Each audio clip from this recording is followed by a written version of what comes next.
En algún momento, en medio de las edades oscuras, después de que el hidrógeno y el helio primordial, formados tras el Big Bang, se agruparan en las primeras protogalaxias, las primeras nubes moleculares colapsaron. Esto sucedió cuando los átomos de hidrógeno chocaron entre sí, liberaron energía cinética y finalmente, gracias a la gravedad, cayeron hacia un centro común del que ya no pudieron escapar. En ese momento, el cosmos aún era muy joven y las nubes de hidrógeno de las que hablamos aquí eran increíblemente masivas. Cantidades gigantescas de material se unieron y formaron las primeras estrellas de población 3 o, como me gustaría llamarlas en este video, hiperestrellas. Pero no debemos imaginarnos estas estrellas como sus descendientes modernos. A diferencia de sus parientes actuales, las hiperestrellas no contenían ningún elemento más pesado, los cuales se conocen como metales.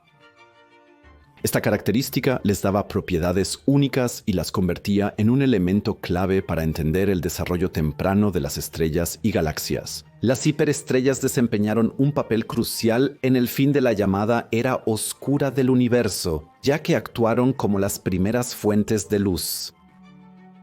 Si recuerdan la primera parte de la saga de las estrellas, la Era Oscura existió durante al menos 100 a 300 millones de años y se caracterizó por la ausencia de luz. Enormes campos de hidrógeno y helio atravesaban el cosmos, pero ni una sola estrella iluminaba la oscuridad, que solo estaba marcada por la radiación de fondo de microondas cósmica y la débil radiación infrarroja de las nubes de gas. Pero, ¿cómo se formaron estas estrellas en detalle y sobre todo, cuándo? La formación de las primeras estrellas en el joven universo, millones de años después del Big Bang, marcó el inicio de una nueva era cósmica. En las vastas extensiones del cosmos primitivo, impregnadas de oscuridad, estos pioneros estelares cobraron vida y, con su brillante resplandor, iluminaron la oscuridad que antes era insondable. Impulsadas por las sutiles fluctuaciones en la distribución de densidad de la materia primordial que el Big Bang dejó como su legado, enormes nubes de gas original comenzaron a colapsar y a condensarse bajo la implacable influencia de la gravedad. En los nodos de una vasta y ramificada red cósmica que atravesaba las extensiones del universo, la materia se fue acumulando cada vez más, hasta que finalmente los primeros protoestrellas se formaron a partir de las caóticas nubes. Fue el nacimiento de una nueva era, una época de luz y de estrellas que habría de cambiar y moldear el rostro del universo para siempre. En los cúmulos de gas comprimidos y calentados por las fuerzas gravitacionales se formaron las primeras trazas de hidrógeno molecular. Un avance que sería crucial en el proceso de formación de los primeros soles. A través de innumerables colisiones con átomos de hidrógeno libres, las moléculas recién formadas comenzaron a liberar energía en forma de radiación infrarroja, enfriando así lenta pero constantemente las regiones más densas del gas. Mientras la temperatura en estas zonas disminuía gradualmente, la presión del gas también se reducía, lo que permitía una mayor contracción y compactación de la materia. Este fascinante proceso desempeñó un papel clave en la separación de la materia ordinaria, la que nos es familiar, de la enigmática materia oscura, que de manera invisible constituye la mayor parte de la masa en el universo, y cuya verdadera naturaleza, hasta hoy, no ha podido ser completamente descifrada. Mientras el gas, que se enfriaba constantemente, se formaba en estructuras rotatorias en forma de disco, que recuerdan a las majestuosas nebulosas espirales de épocas cósmicas posteriores, la materia oscura permanecía difusa en las nubes primordiales y formaba una especie de halo cósmico alrededor de los sistemas estelares en formación. Así surgieron las primeras formaciones estelares, versiones en miniatura de aquellas galaxias posteriores, compuestas por un disco rotatorio de materia ordinaria y un halo extenso de materia oscura. Dentro de este disco protostelar, los procesos de contracción continuaron sin freno hasta que algunos de los cúmulos de gas más masivos entraron en una etapa de caída libre, el momento en que había llegado la hora del nacimiento de las primeras estrellas en el universo. Pero las condiciones físicas bajo las cuales surgieron estos pioneros cósmicos eran fundamentalmente diferentes de aquellas que determinan la formación estelar en la era actual del universo. Los cúmulos de gas primordiales, de los que se formaron los primeros soles, eran muchas veces más calientes que las nubes moleculares actuales. Mientras que diminutas partículas de polvo y elementos más pesados enfrían de manera eficiente las nubes posteriores a temperaturas de solo unos 10 Kelvin, estos componentes esenciales faltaban en gran medida en la fase temprana del cosmos. La masa crítica, llamada masa de Jeans, sí, realmente se llama así, que un cúmulo de gas debe superar para colapsar bajo su propia gravedad, depende de manera compleja de la temperatura y la presión del gas. Debido a las temperaturas más altas, la masa de Jeans en los primeros sistemas formadores de estrellas era aproximadamente 10 veces mayor que los valores actuales. Una circunstancia con consecuencias de gran alcance para las masas de las primeras estrellas. Basándonos en consideraciones teóricas y respaldados por simulaciones computacionales de última generación, se puede estimar aproximadamente que las masas de las primeras estrellas típicamente estaban entre 500 y 1000 masas solares. Una predicción que es confirmada de manera impresionante por modelos numéricos. Curiosamente, estos valores parecen ser relativamente insensibles a los detalles de las condiciones cosmológicas asumidas. Más bien, la masa característica de estos primeros objetos estelares está determinada principalmente por la física especial y las propiedades del hidrógeno molecular, que en esa era el principal agente de enfriamiento. El hidrógeno molecular tiene la notable propiedad de poder enfriar el gas solo hasta una temperatura límite inferior de aproximadamente 200 Kelvin, lo que tiene un impacto directo en la masa de origen de los primeros cúmulos de gas o de las primeras protoestrellas. Además, el hidrógeno molecular pierde su eficiencia de enfriamiento a densidades más altas, ya que bajo estas condiciones, las moléculas chocan con mayor frecuencia antes de poder emitir su energía en forma de fotones infrarrojos. Este efecto provoca una desaceleración de la contracción, hasta que los cúmulos colapsados alcanzan una masa de al menos varios cientos de masas solares. Un umbral que está directamente relacionado con la masa característica de las primeras estrellas. Pero, ¿cuál fue el destino final de estos primeros cúmulos de gas colapsados que se formaron en las vastedades del cosmos primitivo? ¿Formaron al final del proceso de colapso estrellas con masas igualmente altas o se fragmentaron en muchas partes más pequeñas y formaron una variedad de estrellas más ligeras? Simulaciones por computadora de alta resolución que siguieron el complejo proceso de colapso hasta poco antes de la formación final de las estrellas, hasta ahora no han mostrado señales claras de una fragmentación significativa de las nubes de gas colapsadas.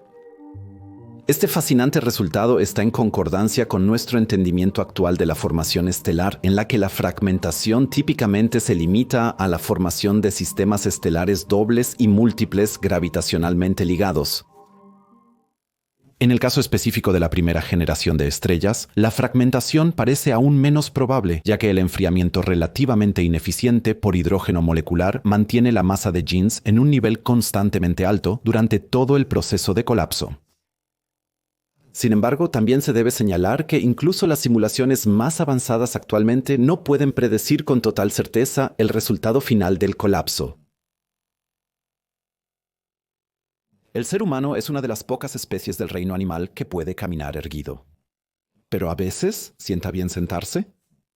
Y no debemos olvidar que al ser humano se le han ocurrido algunas de las ideas científicas más emocionantes de todos los tiempos mientras estaba sentado.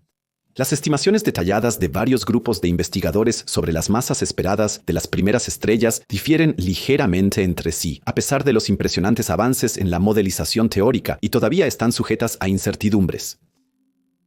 Mientras que algunos científicos argumentan que la masa de estos pioneros cósmicos probablemente no superaba las 300 masas solares, otros trabajos apuntan a posibles valores de hasta 1000 masas solares.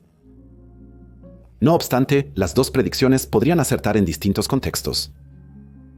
Las primeras estrellas que se formaron en las fases más tempranas del universo posiblemente tenían masas de no más de 300 masas solares, mientras que las estrellas que surgieron un poco después del colapso de protogalaxias más grandes podrían haber alcanzado estimaciones más altas.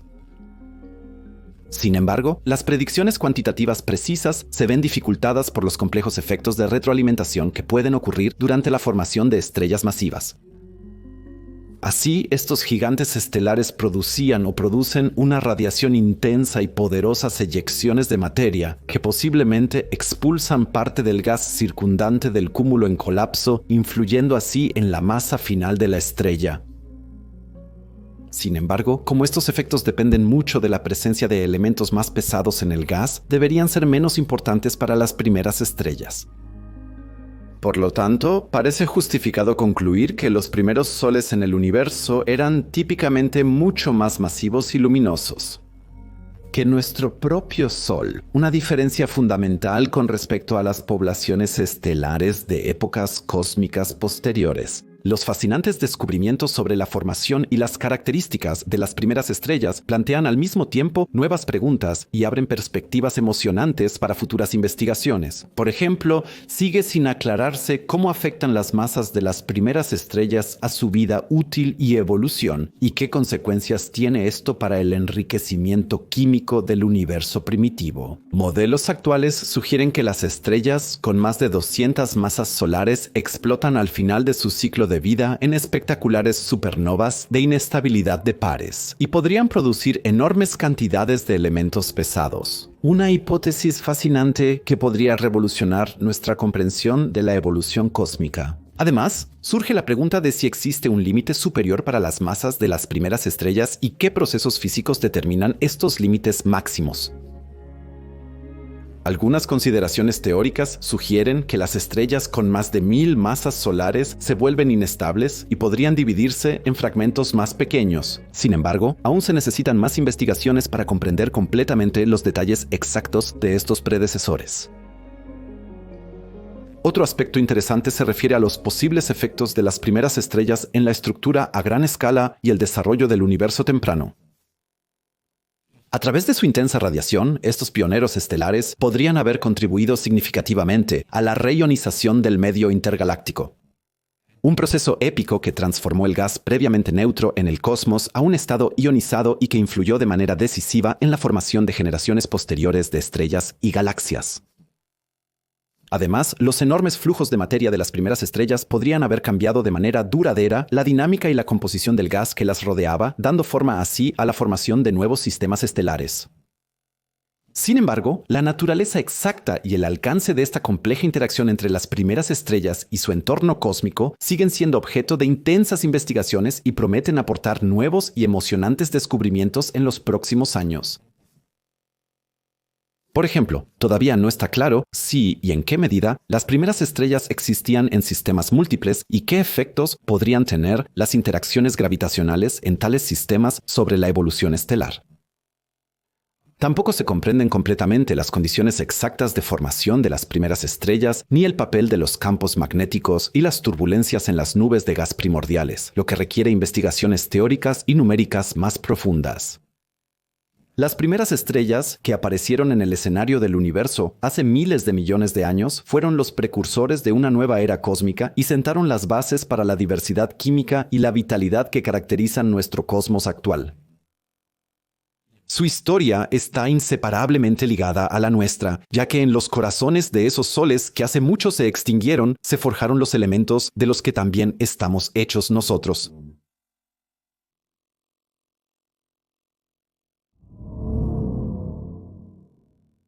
Estas primeras estrellas dominaron el universo como ninguna otra después de ellas. El cosmos debió de ser un lugar mucho más brillante y lleno de radiación en esa era. Si consideramos que el universo en ese momento era mucho más pequeño debido a la expansión, puede que la radiación de estas primeras hiperestrellas fuera tan intensa que se pudiera cortar con un cuchillo de mantequilla. Sin embargo, es importante enfatizar que la formación de las hiperestrellas no fue un solo evento, sino que se extendió durante un periodo de tiempo más largo, mientras que las primeras de estas estrellas se formaron en las estructuras colapsadas más tempranas. La formación de hiperestrellas en regiones remotas y pobres en metales del universo podría haber continuado mucho tiempo después. Estas grandes masas provocaron temperaturas superficiales extremadamente altas de 50.000 grados Celsius o más, lo que convirtió a estas estrellas en fuentes intensas de luz ultravioleta. Debido a su enorme luminosidad, de muchos millones de soles, las hiperestrellas eran considerablemente más grandes que Sol, con radios que, dependiendo de su masa, iban desde algunos hasta varios cientos de radios solares. La extrema luminosidad de estas estrellas resultó en vidas muy cortas. Mientras que las hiperestrellas con poca masa posiblemente existieron durante algunas decenas de millones de años, las más masivas entre ellas vivieron solo unos pocos millones de años, o incluso solo algunos cientos de miles de años, antes de explotar como supernovas o hipernovas. Otra característica distintiva de las hiperestrellas era su composición química. Como se formaron a partir de gas primordial, estaban compuestas casi exclusivamente de hidrógeno y helio, con solo pequeñas trazas de litio.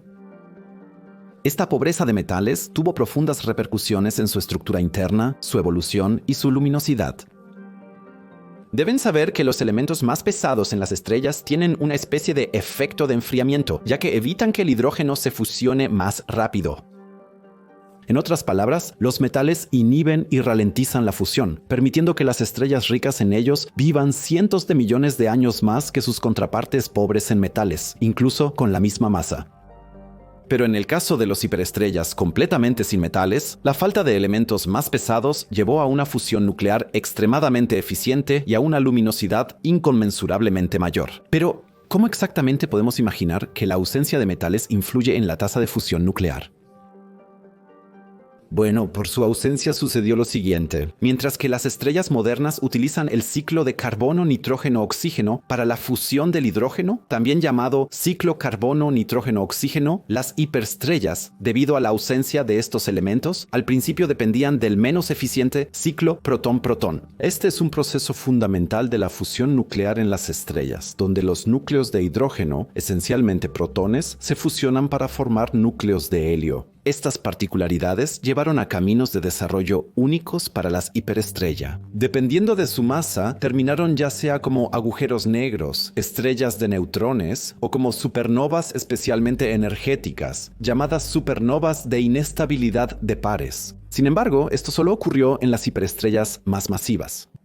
Y esparcieron los elementos pesados que produjeron en su entorno, sentando así las bases para el enriquecimiento químico del universo temprano. Por cierto, hablaremos más sobre las hipernovas y las supernovas de inestabilidad de pares en futuras entradas de la saga estelar. Ahora queremos observar estrellas que podrían considerarse como posibles hiperestrellas o que podrían considerarse como posibles descendientes de hiperestrellas. Entre ellas también hay una supergigante azul que desafía cualquier descripción. Uno de ellos es incluso la estrella más masiva conocida y, en términos cósmicos, se encuentra prácticamente en nuestra propia vecindad. Estén atentos mientras exploramos estos posibles candidatos a hiperestra dentro y fuera de la Vía Láctea. Cuando se forman las estrellas, lo hacen porque algo muere.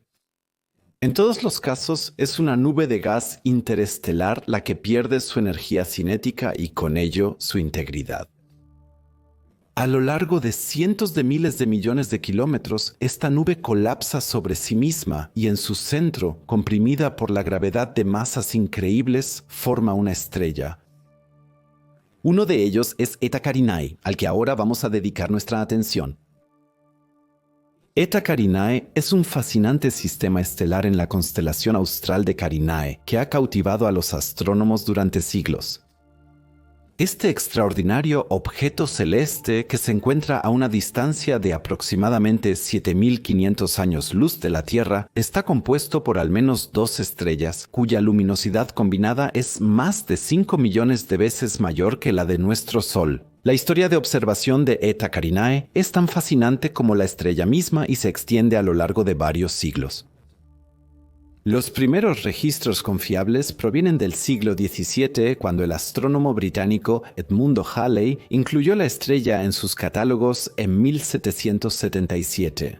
En las décadas siguientes, Eta Carinae fue observada por varios astrónomos y su brillo fluctuaba entre la segunda y la cuarta magnitud. Sin embargo, el punto de inflexión en la historia de la observación de esta estrella llegó en 1837, cuando el astrónomo británico Juan Herschel observó un aumento repentino y dramático en el brillo de la estrella. Este evento marcó el inicio de la gran erupción, una fase de actividad extrema que duró aproximadamente 18 años. El punto culminante de la erupción se alcanzó en marzo de 1843, cuando Eta Carinae se convirtió por un corto tiempo en la segunda estrella más brillante del cielo nocturno. Después de este espectacular evento, el brillo de la estrella comenzó a disminuir nuevamente, hasta que en la década de 1880 dejó de ser visible a simple vista. Una erupción menor sucedió en los 1890s, donde la estrella alcanzó brevemente la magnitud 6 de nuevo. En el siglo XX, Eta Carinae permaneció relativamente estable al principio, antes de que a partir de la década de 1940 se observara un aumento constante en su brillo. Este aumento muy lento pero continuo en el brillo ha continuado hasta hoy y hace de Eta Carinae un objeto fascinante y muy emocionante para la astronomía moderna. La visibilidad de Eta Carinae depende en gran medida de su posición en el cielo del sur de la Tierra. Con una declinación de aproximadamente menos 59 grados, la estrella no se puede ver desde lugares al norte del 30° grado de latitud. La estrella es parte de la Gran Nebulosa de Carina, una de las regiones de formación estelar más espectaculares de nuestra galaxia. A través de binoculares o de un pequeño telescopio, la estrella aparece claramente naranja y no como un punto estelar, rodeada por la oscura franja de polvo en forma de V de la nebulosa de Carina. Con un mayor aumento, se hacen visibles los dos lóbulos anaranjados de la nebulosa homúnculo que la rodea. Para los astrónomos aficionados, Eta Carinae es un objetivo de observación que vale la pena, ya que refleja la dramática historia de sus erupciones. El espectro de Eta Carinae es tan complejo y fascinante como sus variaciones de brillo. Está dominado por líneas de emisión anchas que indican fuertes vientos estelares. Son especialmente notorias las fuertes líneas de hidrógeno, que muestran que Eta Carinae aún conserva gran parte de su envoltura de hidrógeno. En comparación, las líneas de helio son notablemente más débiles. Y la ausencia de líneas de helio establece un límite superior para la posible temperatura de la estrella principal. Lo especialmente característico del espectro de Eta Carinae son las numerosas líneas de hierro, tanto transiciones permitidas como prohibidas, que indican la excitación de materia de menor densidad en el entorno de la estrella.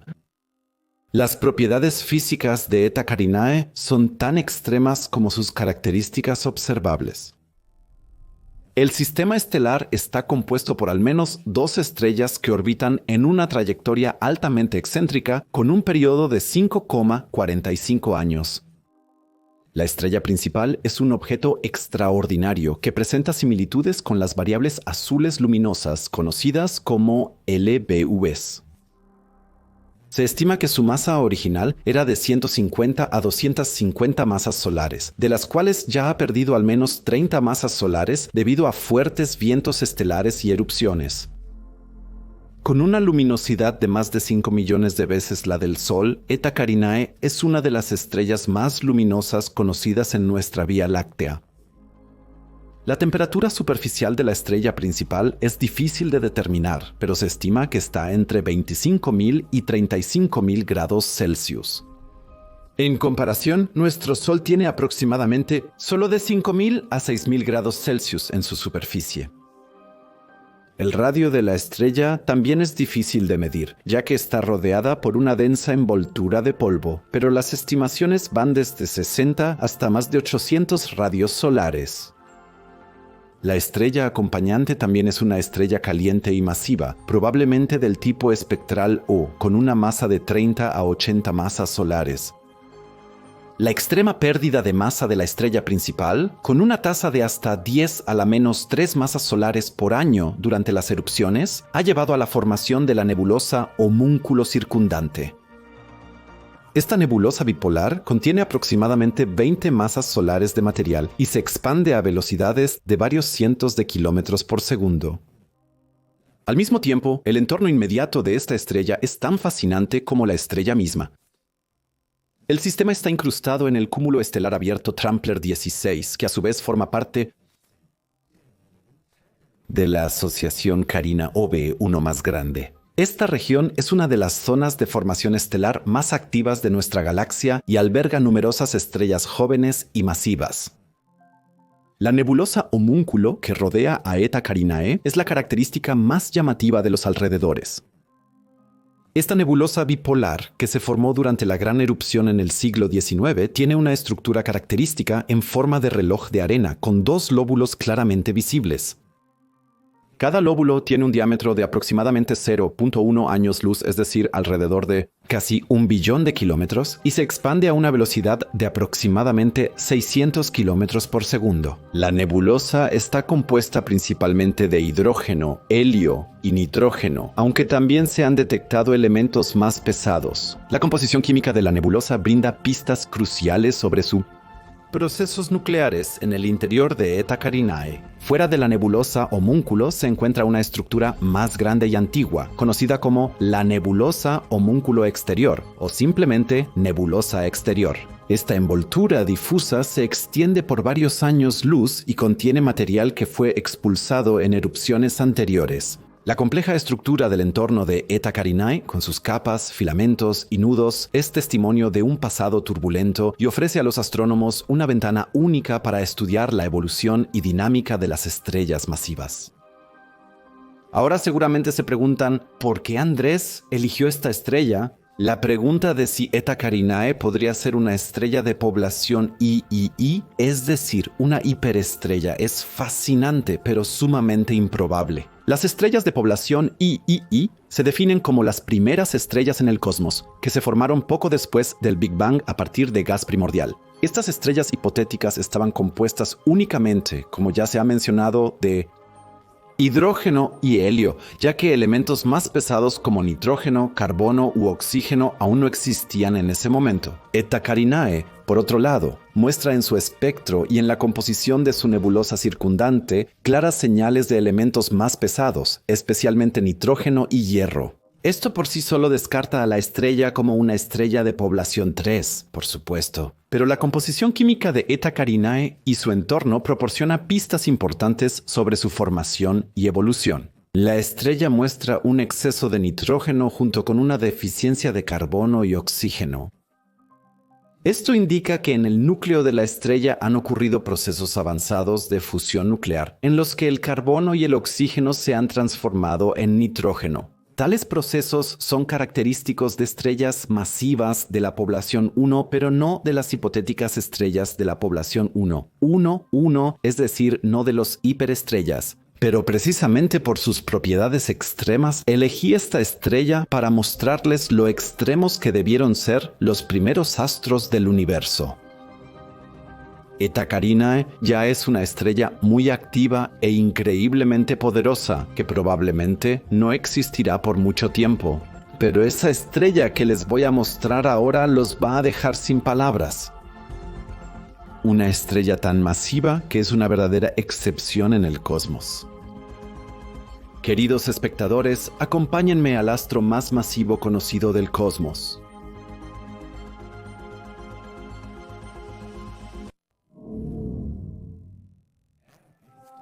R136A1, una estrella extraordinaria, fascina a los astrónomos por su masa y luminosidad sin precedentes. En la década de 1960, cuando científicos del Observatorio Radcliffe en Pretoria realizaban observaciones sistemáticas de la Gran Nube de Magallanes, se toparon con un objeto especialmente brillante que inicialmente fue catalogado como Radcliffe Magellanic Cloud 136. En ese entonces se sospechaba que se trataba de un sistema estelar múltiple. Esta suposición se basaba en la aparente concentración de una enorme luminosidad en una región relativamente pequeña del cielo. Pasaron casi 2 décadas hasta que técnicas de observación más avanzadas arrojaron más luz sobre el asunto. Un hito fue la aplicación de la interferometría Speckle en 1985 que permitió a los científicos Weigelt y Bayer descomponer R136 y sus componentes R136 en partes individuales. Este trabajo pionero reveló que R136A1 era la estrella más brillante dentro de un cúmulo estelar denso. La confirmación definitiva de este descubrimiento se logró gracias al telescopio espacial Hubble, cuya resolución superior no solo identificó claramente a R136A1, sino que también reveló la compleja estructura del cúmulo estelar circundante. En el cielo nocturno, R136A1 se presenta como parte de un conjunto cósmico increíblemente hermoso, incrustado en la espectacular nebulosa de la Tarántula, también conocida como 30 Dorados, en la Gran Nube de Magallanes. Forma parte del cúmulo R136, que a su vez constituye el corazón del cúmulo estelar más grande, NGC 2070. Al sur del 20° grado de latitud sur, la Gran Nube de Magallanes es circumpolar, lo que significa que es visible todas las noches durante todo el año, siempre y cuando el clima y la contaminación lumínica lo permitan, por supuesto. El cúmulo estelar en cuestión, también conocido como Radcliffe Magellanic Cloud 136, es denominado por los astrónomos como un supercúmulo estelar. Se encuentra justo en el corazón de la nebulosa de la Tarántula. Con una edad estimada de 1.5 millones de años, es uno de los cúmulos estelares más jóvenes y dinámicos que los astrónomos conocen. Su importancia para la astronomía difícilmente puede ser sobreestimada, ya que alberga una impresionante colección de estrellas jóvenes y masivas, incluyendo numerosas del tipo O3 y Wolf-Rayet. Estas estrellas no solo son conocidas por su luminosidad extrema, sino también por su intensa radiación que hace brillar la nebulosa de la Tarántula circundante y le da su característico aspecto filamentoso. La parte del supercúmulo estelar R136, donde se encuentra R136, A1 también se conoce como R136, así que tenemos 4 niveles diferentes. La nebulosa de la Tarántula es la nebulosa principal. R136 es el cúmulo estelar supermasivo dentro de ella. Y R136A es una parte de ese cúmulo estelar supermasivo en la cual R136A1 y otras estrellas gigantes residen. Originalmente, la subregión R136 se consideraba una sola estrella supermasiva con una masa estimada de unas 2000 masas solares, una suposición que ponía en duda todas las teorías de evolución estelar de aquel entonces. Estimaciones posteriores redujeron este número a unas 750 masas solares, lo que aún se consideraba extraordinario.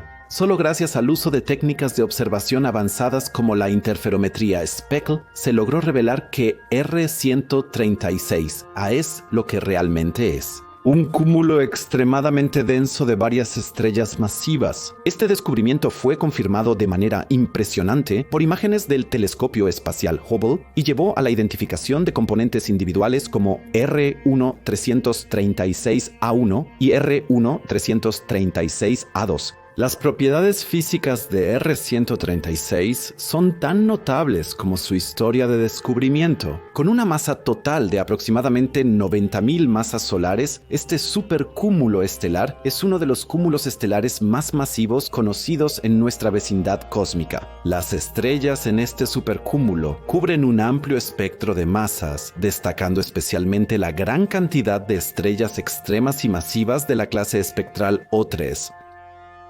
Estas estrellas tienen una influencia extremadamente significativa en su entorno. Su intensa radiación ultravioleta y los fuertes vientos estelares moldean la nebulosa circundante y posiblemente impulsan la formación de nuevas estrellas.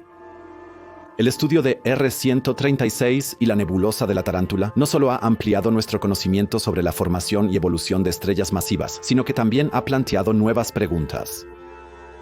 ¿Cómo pueden formarse cúmulos estelares tan extremos? ¿Qué papel juegan en el enriquecimiento químico y la dinámica de sus galaxias de origen? Y sobre todo, ¿qué propiedades extremas tienen estas estrellas que se encuentran en un cúmulo estelar tan masivo?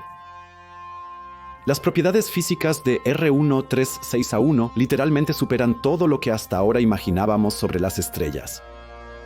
Con una masa estimada de aproximadamente 200 a 250 masas solares, pertenece a las estrellas más pesadas conocidas en el cosmos.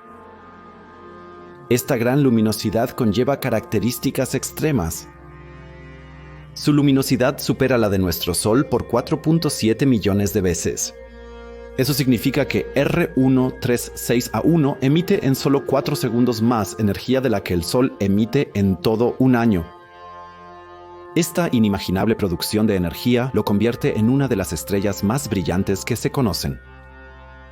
Si hipotéticamente colocáramos a R136A1 en el lugar de nuestro Sol, iluminaría la Tierra con un brillo 164.000 veces más intenso que el de nuestro Sol. Su temperatura superficial de aproximadamente 46.000 grados Celsius, 8 veces más caliente que la superficie del Sol, hace que emita intensamente en el rango ultravioleta.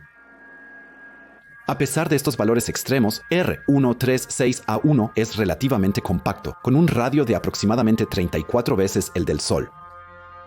Aún así, llenaría la mitad de la órbita de Mercurio si lo colocáramos en nuestro sistema solar, pero no tendría el tamaño de un supergigante rojo como Betelgeuse o Antares. Sin embargo, sería varias veces más denso que el Sol, lo que obviamente no disminuye su enorme fuerza gravitacional, sino que más bien indica que en su interior ocurren tasas de fusión nuclear increíbles. Podría ser posible que la estrella convierta varios billones de toneladas de hidrógeno en helio por segundo. Una tasa de fusión nuclear que hace que los pocos millones de toneladas de hidrógeno que fusiona nuestro Sol por segundo parezcan insignificantes. Como estrella Wolf-Rayet de la clase WN5HR36 muestra propiedades espectrales únicas que ofrecen una visión de su naturaleza extrema. Su espectro está dominado por líneas de emisión anchas que indican vientos estelares intensos y una composición química inusual en la superficie. Estas propiedades espectrales son el resultado de complejos procesos físicos en el interior de la estrella y en su superficie. Intensos procesos de mezcla convectiva llevan productos del ciclo carbono-nitrógeno-oxígeno, recordemos el ciclo carbono-nitrógeno-oxígeno, a la superficie, lo que conduce a un enriquecimiento de helio y nitrógeno. Al mismo tiempo, R136A1 pierde cada año aproximadamente 3,21 por 10 a la 18 kilogramos de masa debido a sus vientos estelares extremos. Eso equivale a más de 1.000 millones de veces la pérdida de masa de nuestro Sol. Estos vientos alcanzan velocidades de hasta 2.600 kilómetros por segundo y son impulsados por la intensa radiación electromagnética de la fotosfera caliente que acelera la materia más de lo que la fuerza gravitacional puede retenerla. R136A1 se halla ahora en una etapa emocionante de su evolución. A pesar de su apariencia de Wolf-Rayet, todavía está quemando hidrógeno en su núcleo, una condición que es extremadamente rara para estrellas de su masa y tipo. Con una edad estimada de poco más de 1 millón de años, R136A1 es, astronómicamente hablando, una estrella muy joven. Su mera existencia representa un enorme desafío para las teorías establecidas sobre la formación estelar, ya que supera claramente los límites superiores de masa estelar que se habían asumido hasta ahora. La evolución futura de esta estrella gigante es objeto de intensas especulaciones científicas y modelados. Basándonos en nuestro conocimiento actual sobre la evolución estelar, se espera que R136A1 experimente una serie de transformaciones dramáticas. Después de la fase actual de fusión de hidrógeno, podría alcanzar una etapa como una variable azul luminosa, conocida como luminosa azul variable o Eta Carinae. Estos son estrellas extremadamente inestables que experimentan enormes erupciones y pérdida de masa, al igual que Eta Carinae. Esta fase estaría marcada por espectaculares fluctuaciones de brillo y posiblemente incluso por erupciones en las que la estrella expulsa grandes cantidades de sus capas exteriores, tal como Eta Carinae. Después de eso, se espera que R136A1 evolucione a una estrella Wolf-Rayet clásica sin hidrógeno en la atmósfera. En esta fase, la estrella quemará principalmente helio en su núcleo, mientras su superficie estará dominada por intensos vientos estelares, que consisten principalmente en elementos más pesados como carbono, nitrógeno y oxígeno. Debido a su enorme masa, se espera que R136A1 termine como una supernova de tipo 1C. Este tipo de supernova se caracteriza por la ausencia de líneas de hidrógeno y helio en el espectro, lo que indica que la estrella progenitora ya perdió sus capas exteriores antes de la explosión. Un escenario que encaja perfectamente con una estrella Wolf-Rayet como R136A1, la explosión en sí alcanzaría por un corto tiempo el brillo de toda una galaxia y posiblemente sería visible incluso a simple vista desde la Tierra a pesar de la gran distancia a la Gran Nube de Magallanes. La energía liberada sería tan enorme que posiblemente podría clasificarse como una hipernova o incluso como una explosión de rayos gamma, los eventos más energéticos conocidos en el universo. Después de la explosión, podría quedar un agujero negro como remanente o una estrella de neutrones muy masiva. El estudio del cúmulo estelar masivo R136 y de su subregión R136A podría brindarnos valiosos conocimientos sobre la naturaleza de las primeras estrellas del universo, las llamadas hiperestrellas o también estrellas de población 3. Aunque la estrella supermasiva R136A1 y sus vecinas no pertenecen directamente a esta primera generación de estrellas, presentan algunas similitudes que fascinan a los astrónomos. La masa y luminosidad extremas de R136A1 podrían darnos pistas sobre cómo se comportan y evolucionan las estrellas muy masivas en entornos pobres en metales. Esto es especialmente relevante, ya que las primeras estrellas se formaron en un universo que apenas contenía elementos más pesados. La intensa radiación y los fuertes vientos estelares de las estrellas en este cúmulo estelar también podrían darnos información sobre cómo las primeras estrellas influenciaron su entorno y contribuyeron a la reionización del universo temprano. Aunque R136 no es una observación directa de estrellas de la población 3, el estudio de este permite una oportunidad única para comprobar y perfeccionar teorías sobre las primeras estrellas del cosmos. Y solo para que lo sepan, sobre el cúmulo estelar R136 hay un video individual planeado en esta serie de la saga estelar, en el que examinaremos más de cerca la increíble diversidad de estrellas que surgen de este cúmulo. Sin embargo, eso tomará bastante tiempo, ya que la saga estelar, según el estado actual, abarcará 36 temas diferentes, divididos en 5 categorías distintas. Pueden ver que esta serie nos mantendrá ocupados por mucho tiempo.